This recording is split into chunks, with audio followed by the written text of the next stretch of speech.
Hello everyone, welcome back to my channel. आज की अपनी इस वीडियो में मैं एक बहुत ही पॉजिटिव कमेंट आपसे शेयर करने वाली हूँ जो कमर दर्द से रिलेटेड था। इसके अलावा जो भी आप लोगों के सवाल हैं उनके जवाब देने की मैं कोशिश करूँगी। तो बने रहिए मेरे साथ एंड तक। वीडियो अच्छी लगे तो लाइक शेयर एंड सब्सक्राइब। चलिए शुरू करते हैं। सबसे पहला सवाल शोभा माहिरे का है। वो लिख रही हैं कि एक वीडियो में आपने आपके वाले हकीम जी का पता और कॉन्टैक्ट नंबर दिया है जहां पे आप गई थी और ठीक बेस्ट हो गई हैं। बट मैम जिनको ठीक होना हो और उन हकीम के पास ना जा पाएंगे तो कैसे आपके जैसे एकदम ठीक हो जाएं, वो भी आपने जैसे मसाज के लिए वीडियो में बताया है, क्या वैसे ही मसाज करते होंगे होंगे ना? प्लीज़ टेल मी मैम, मुझे भी आप जैसा ठीक होना है। तो देखिए, मैं आपको एक चीज़ बताना चाहती हूँ कि हकीम साहब सिर्फ मेडिसिन देते हैं, ठीक है। और एक चीज़ आपने पूछी है, उसके लिए आप वहाँ जाएं ना जाएं, वो आप उनसे मोबाइल से बात कर लें तो वो आपको बाई ऑनलाइन भी आपको भेज सकते हैं। उसके लिए आप बात कर सकते हैं जैसा आप ठीक समझें। और इसके अलावा आपने कहा है कि क्या वो मसाज करते हैं, तो नहीं, ये मसाज जो मैं आप लोगों से शेयर किया है मैंने, ये तरीका मेरी मॉम ने मुझे बताया था और ये मेरे लिए वर्क किया, इसलिए मैंने आपको शेयर किया है।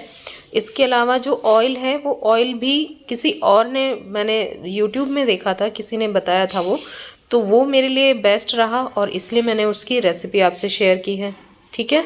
इसके अलावा जो जो चीज़ें मैं आप लोगों को बताती हूँ वो मैंने खुद से की हैं और वो मेरा मतलब एक्सपीरियंस रहा है कि कौन सी मेरे लिए अच्छी थी कौन सी नहीं, और वही मैंने आपसे शेयर किया है। तो उनका रिज़ल्ट आप लोगों में से बहुत से ऐसे लोग हैं जिनके ऊपर पॉजिटिवली आ रहा है और वो लोग शेयर कर रहे हैं लगातार। तो आप लोग चाहें तो शेयर मतलब उसे यूज़ करें, आपको बेनिफिट आता है तो आप उसे कंटिन्यू कर सकते हैं। तो सिर्फ एक चीज़ से कि आप सिर्फ मेडिसिन ले लें या सिर्फ मसाज कर लें, उससे नहीं होगा।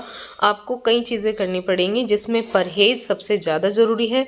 उसके बाद मेडिसिन भी उतनी इम्पॉर्टेंट है। उसके बाद आपका जो आप मालिश और सिकाई करते हैं वो भी इम्पॉर्टेंट है। तो हर चीज़ को अपने अकॉर्डिंग आपको करना है और उससे आपको बेनिफिट मिलता है, तो उसमें और इम्प्रूवमेंट रखिए, मतलब छोड़िए मत उसे, जाने मत दीजिए कि चलो एक बार कर लिया तो क्या हो गया। उन चीज़ों का ध्यान रखेंगे तो आप बिल्कुल ठीक हो सकते हैं। अब दूसरा सवाल लक्ष्य जी का है और वो पूछ रहे हैं, मैम मुझे स्लिप डिस्क है, मैं 15-20 दिन में ठीक हो गया था लेकिन अभी कमर में दर्द तो कम है लेकिन पैर भारी हैं और दोनों हाथों में झंझनाहट चढ़ गई है, बताइए क्या करें और कौन सी एक्सरसाइज करें।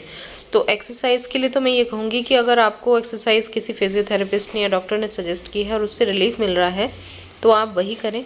इसके अलावा अगर आपको इन चीज़ों से दर्द बढ़ रहा है या परेशानी हो रही है तो फिर वो आप मर्ज़ी है आपकी, आप करें या ना करें। मैंने तो नहीं की थी एक्सरसाइज, लेकिन मैं आपको ये कहना चाहती हूँ कि जब आपको रिलीफ आ जाता है ना, उसके बाद आपको क्या करना है वो मैं आपको बता रही हूँ। ऐसे बहुत से लोग हैं जिनको कमर दर्द में आराम आ जाता है तो वो लापरवाही करते हैं, ठीक है।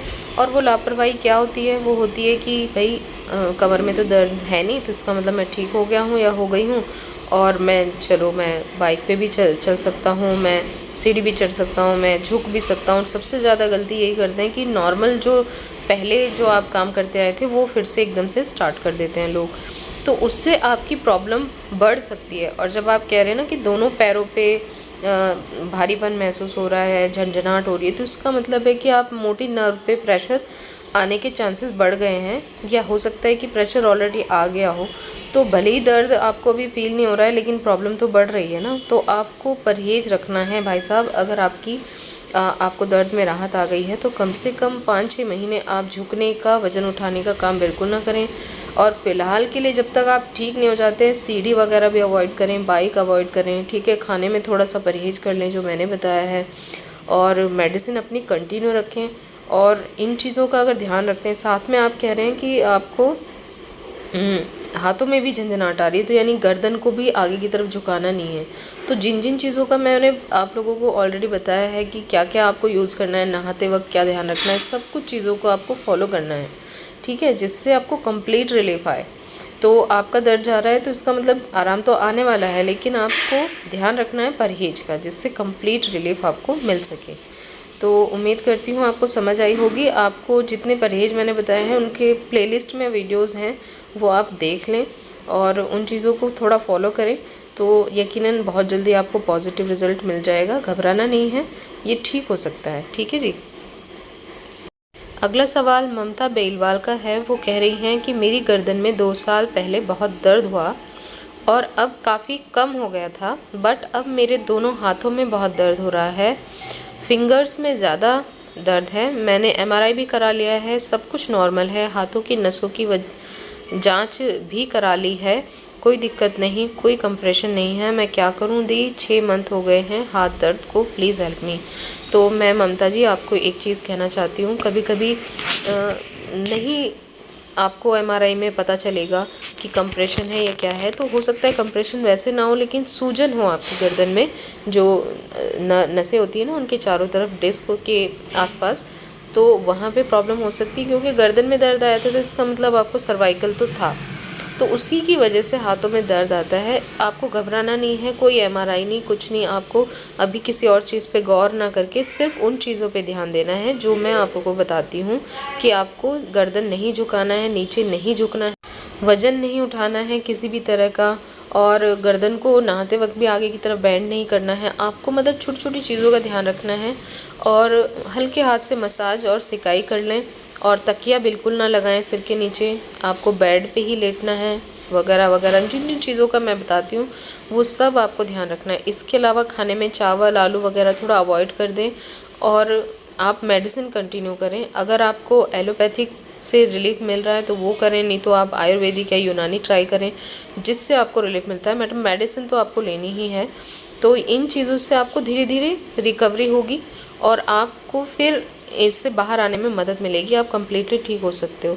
तो बाकी चीज़ें मैं आपको क्या कहूँ, आपने कहा है कि मेरी आईडी वगैरह शायद आपने लिखा है कि मिली नहीं है, तो आप स्पेलिंग सही करके लिखें और मुझसे इंस्टाग्राम पर बात करें तो मैं आपको डिटेल में बता सकती हूँ जो मैं आपकी हेल्प कर सकती हूँ। इसके अलावा बाकी ये चीज़ें तो अब मैं नॉर्मली सबको कहती हूँ कि ये सब करें और इससे कितना रिलीफ आता है। अब आप मैं आगे जो आपको मैसेज शेयर करने वाली हूँ उसमें आपको पता चल जाएगा कि कितना हद तक आपका परहेज़ और आपकी मेडिसिन आपको मदद कर सकती हैं इस तकलीफ़ से आने में। ठीक है जी।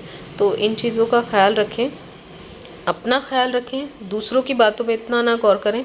आपको जो सही लगता है वो मेडिसिन ट्राई करें जिससे आपको हेल्प मिलती है। अगर आपको लंबा टाइम हो गया दवाई लेते हुए आराम नहीं है तो आप चेंज कर सकते हैं। ठीक है। इसके अलावा आप कह रहे हैं कि मुझे समझ ही नहीं आ रहा है कि दर्द गर्दन से आ रहा है हाथों में या मेरे हाथों में ही दर्द हो रहा है, मैं सिकाई हाथ की करूं या गर्दन की। तो मैं आपको क्लियर कर देती हूँ कि हमारी जो स्पाइनल कॉर्ड है उससे जो नस निकलकर हाथों में ब्लड लेकर आती है, तो जब वहीं पे प्रॉब्लम आ जाती है ना रीढ़ की हड्डी में, यानी गर्दन की जो हड्डी है वहाँ पे जब प्रॉब्लम आती है तो वो ब्लड का सर्कुलेशन कम होता है और उसी की वजह से आपको हाथों में पेन आता है। तो जड़ तो वही है गर्दन पे, और आपको सिकाई और मसाज भी गर्दन पे करनी है, जोर से नहीं करनी है, बहुत हल्के हाथ से करनी है। तो आई होप कि आपको समझ आ गया होगा। अब मैं आपसे गोपाल चंद सोनी का मैसेज शेयर कर रही हूँ। वो लिखते हैं, मैडम नमस्कार। नमस्कार, मैं 3 साल से slip disc cervical to lumbar से परेशान हूँ। सर्वाइकल टू लंबर ध्यान रखिएगा। 2 साल से खाट पर हूँ, अब 2 साल से वो चारपाई पे हैं, बिल्कुल मेरी वाली कंडीशन। आपका वीडियो देखा, मैंने दवा व परहेज़ शुरू किया, मैं अब सुधार की ओर हूँ। और दवाई ये जिसके बारे में बात कर रहे हैं वो यूनानी दवाई जो मैंने आप लोगों से शेयर की है उन्हीं को इन्होंने लिया है। धन्यवाद, जिस तरह से आपने समझाया वह समय दे रही हैं, भगवान आपका भला करे। तो मेरी भी यही प्रार्थना है कि सबका भला करे भगवान, ऊपर वाला हमारा रब अल्लाह पाक सबका भला करें और इस तकलीफ़ से बाहर निकालें। इसके अलावा भी जितनी तकलीफ़ें हैं दुनिया में, जो बीमार हैं, सबको इस परेशानी से बाहर निकालें। और इसके अलावा मैं गोपाल जी आपसे एक बात कहना चाहती हूँ कि जब हम किसी डॉक्टर के पास जाते हैं या कहीं पे भी जाते हैं तो जब हम मेडिसिन लेते हैं उनसे तो वो अपनी फ़ीस चार्ज करते हैं। आपने जो भी अभी तक आपने इसमें लिखा है मैं उसी से रिलेटेड आपको कह रही हूँ कि आप ठीक हो रहे हैं तो शुक्रिया अदा करिए। किसी के बारे में कुछ भी कहना हमें ठीक नहीं लगता है। आप सब अपना काम कर रहे हैं, और जब हकीम और डॉक्टर कोई मेडिसिन देते हैं ना तो वो अपनी फ़ीस चार्ज करते हैं, ठीक है। तो उनको उनके उसमें रहने दीजिए, वो अपनी मेडिसिन जो भी करते हैं पर आपने जिस तरह से सुधार की तरफ आप अग्रसर हैं, मुझे बहुत खुशी है। आप इस चीज़ को कंटिन्यू रखें और अब अपना ध्यान रखें, क्योंकि आप ठीक हो रहे हैं तो आगे भी आपको ध्यान रखना है कि कोई गलती ना हो। और मुझे यकीन है कि बहुत जल्द आप इस परेशानी से बिल्कुल बाहर आ जाएंगे, क्योंकि आप चारपाई पे थे।